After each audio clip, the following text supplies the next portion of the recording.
Good morning, St. Francis. It is Wednesday, November the 25th, 2020, Wednesday of the 34th and the last week of the year. I'm coming to you today from the Memorial Garden from the Columbarium because these are the last final days in November, the month in which we remember those who have gone before us in faith. It's also a time of the year in which the white camellias are all in bloom around the Columbarium, around in the Memorial Garden, and so it's quite a lovely sight this morning.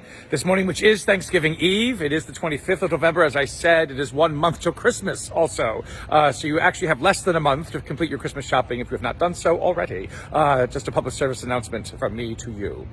Today's gospel, though, on this Thanksgiving Eve, again, continues Luke's understanding of Jesus' forecasting of the end of time. An end, remember, which is not an end in itself. It is a completion, a fulfillment of God's promises and what God intends this creation, this world to be from the beginning.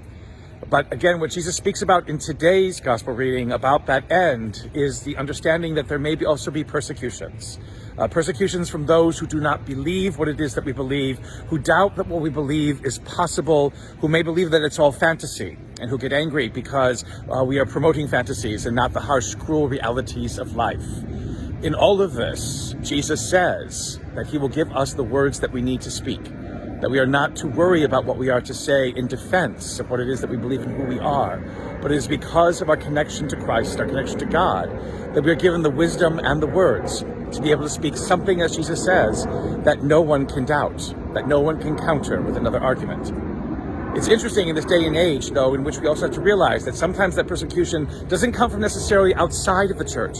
It can also come from within this community of faith. This community of faith, again, that forgets its way, that wants to give in to the fears and the distress and the anxieties and stresses of life, that does not see how God is speaking something else to us, how God is moving us through the Spirit to embrace something more in life, because again, that is what Christianity offers us always, this embrace of the more, this thirsting and this desire for the more that life can offer us. If all we do is live in fear and anxiety and stress and terror, that we will miss out on what it is that God is giving us to give to this world a greater witness than we could ever give on our own, and we could ever give in our own way. That reality of the way that God can work within us, that trust that we must have that God can work within us, is one of the great things to be thankful for, particularly in this day and age in which we live. As we venture into Thanksgiving on this Thanksgiving Eve, we're asked to consider in what ways are we grateful for that wisdom and for those words that God speaks to us, which are needed in every age and every time, needed not only for us to hear and us to believe, but which also help others to truly embrace what is the more and what is the truth of this human life in which we live.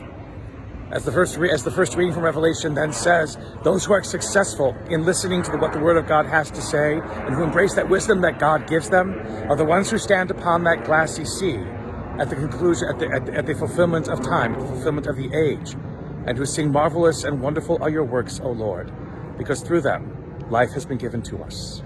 And may the Lord give you peace.